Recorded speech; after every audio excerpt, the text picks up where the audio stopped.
175 kilometre करीब Israel का विध्वंसक हथियार तैनात। कतर से भी भयानक हमला, गाजा को भूल जाएंगे एर्दोआन।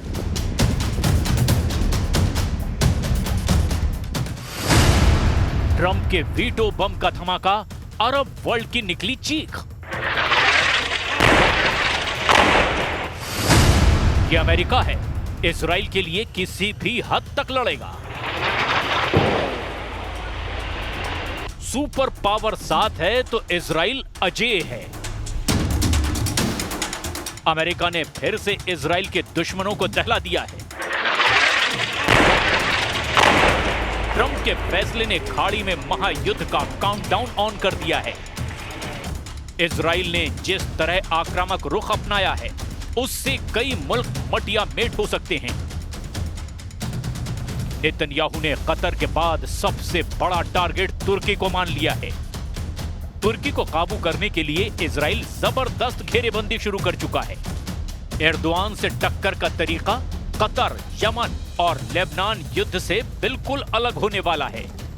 इजराइल के सीक्रेट वेपन तुर्की के वॉर जोन में पहुंचने लगे हैं। पहले धमाके में ज्यादा देर नहीं है। इस वॉर जोन का पूरा अपडेट देखने से पहले जहां बारूदी सुनामी आई है, वहां चलिए। गाजा में हमास का टोटल सफाया और जमीन पर कब्जा करने के लिए इजराइल ने पूरी ताकत झोंक दी है। जिस भी इमारत में हमास के ठिकाने हैं, उन्हें चुन चुन कर तबाह किया जा रहा है।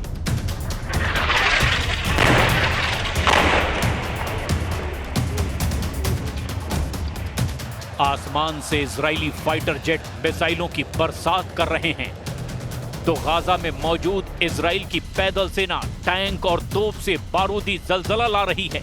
गाजा सिटी में बहुमंजिला इमारतों की तबाही की तस्वीरें भी देखिए। इजराइल इन्हें जड़ से जमींदोज कर रहा है। हाई राइज बिल्डिंग की बुनियाद पर मिसाइलें दागी जा रही है। गाजा के तेल अल हवा में रिहायशी इमारत को बम धमाके से उड़ा दिया गया।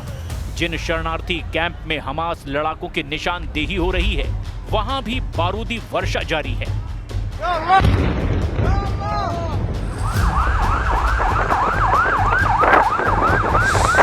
इजराइल के हमलों से भड़के हमास ने आत्मघाती लड़ाकों को मोर्चे पर तैनात किया है। कई जगहों पर आमने सामने की जंग हो रही है, लेकिन इजराइल अपने मिशन में बहुत जल्द कामयाब होता दिख रहा है, क्योंकि अमेरिका ने इजराइल को वीटो पावर दे दी है। यूनाइटेड नेशन सुरक्षा परिषद में 10 निर्वाचित सदस्यों ने गाजा में तत्काल और स्थायी युद्ध विराम की मांग की थी।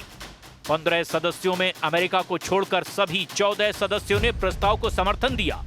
सुपर पावर ने संयुक्त राष्ट्र सुरक्षा परिषद में गाजा में तत्काल और स्थायी युद्ध विराम के प्रस्ताव पर वीटो कर दिया। यूएन सुरक्षा परिषद में सभी 5 स्थायी सदस्यों के पास वीटो की शक्ति है। कोई प्रस्ताव तभी पास होता है जब सभी उस पर सहमत होते हैं और कोई वीटो नहीं करता। ट्रंप ने इजराइल को वीटो पावर दी है। इसे नेतन्याहू को किसी पर भी हमला करने की परमिशन समझा जा सकता है। इसका मतलब इतना भर नहीं कि इजराइल जब तक गाजा में युद्ध जीत नहीं जाता, हमास को मिटा नहीं देता, बंधकों की रिहाई नहीं होती, तब तक ये बारूद बरसता रहेगा। तब तक तबाही मचती रहेगी। युद्ध इसके आगे भी जाएगा। इजराइल के सभी दुश्मनों के सरेंडर तक यह घमासान जारी रहेगा। The result of the voting is as follows: 14 votes in favor, 1 vote against, 0 abstentions.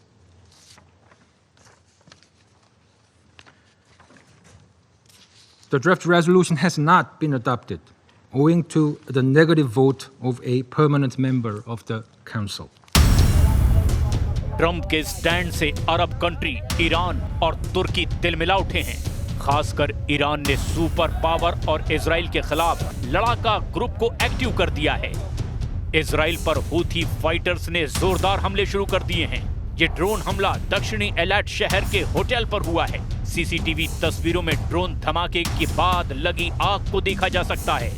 Israel पर ड्रोन बम फोड़ने के बाद हूथी लड़ाकों ने लगातार हमले की धमकी भी दे डाली है।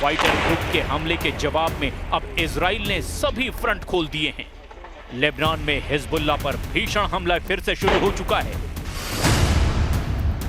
इजराइल ने लेबनान के नाबातिया के तौलीन में सटीक हवाई हमला किया। निशाने पर हिजबुल्लाह की राजवान फोर्स का कमांडर हुसैन साइफो शरीफ था, जिसे मिसाइल धमाकों में इजराइल ने उड़ा डाला।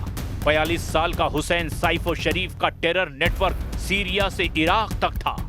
हुसैन साइफो हिजबुल्लाह लड़ाकों के लिए हथियार और गोला बारूद के सप्लायर के तौर पर काम करता था। इजराइल डिफेंस फोर्स के मुताबिक 2024 में ही हुसैन पर रॉकेट हमला किया गया था, लेकिन तब वो बाल बाल बच निकला था। हमले के बाद ईरान से हथियारों की तस्करी रूट को हुसैन साइफो ने मजबूत किया। लेबनान, सीरिया और वेस्ट बैंक तक हुसैन साइफो लड़ाकों के लिए आर्म्स डीलिंग कर रहा था। आखिरकार इजराइल को जब उसकी करेक्ट लोकेशन मिली तो उसे भी नसरल्लाह जैसी मौत दे दी गई।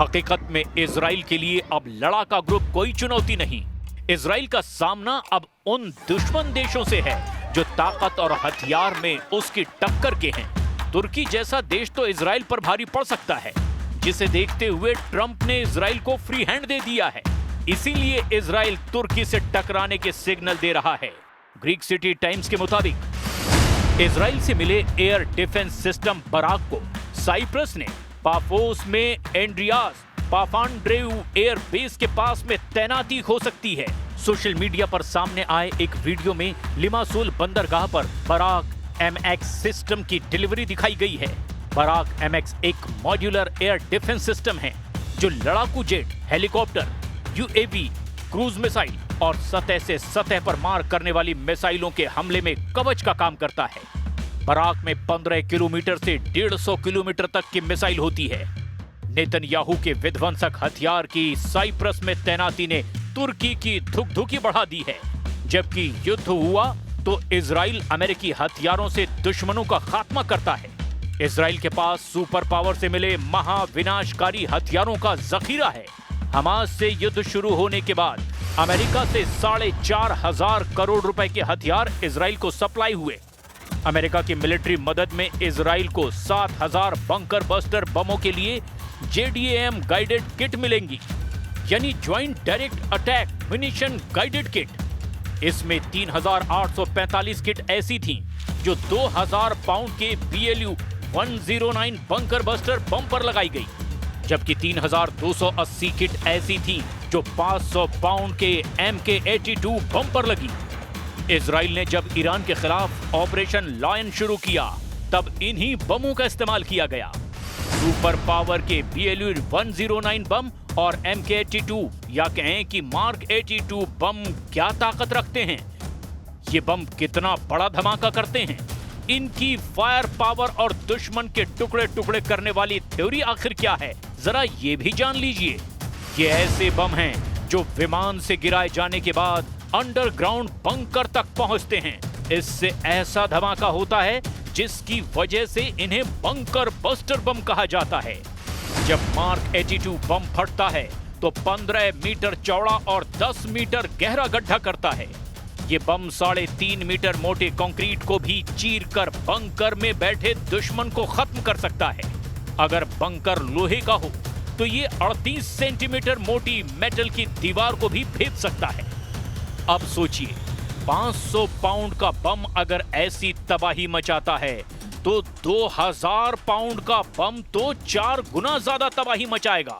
जाहिर है अमेरिका के हथियारों की काट दुनिया में किसी के पास नहीं है।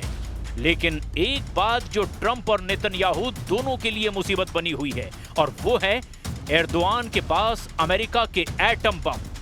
नेटो सदस्य होने की वजह से अमेरिका ने तुर्की में परमाणु बमों को तैनात कर रखा है। एक अनुमान के मुताबिक तुर्की में 50 से 100 B-61 एटम बम हैं। तुर्की के इंसिरलिक एयरबेस पर रखे सुपर पावर के न्यूक्लियर हथियार इजराइल की बर्बादी की वजह बन सकते हैं। ऐसे में इजराइल की जीत तभी मुमकिन है जब अमेरिका खुलकर युद्ध में उतरे। अगर इजराइल पर खतरा मंडराया तो सुपर पावर किसी भी हद तक जा सकता है। ये हद एटमी युद्ध की भी हो सकती है।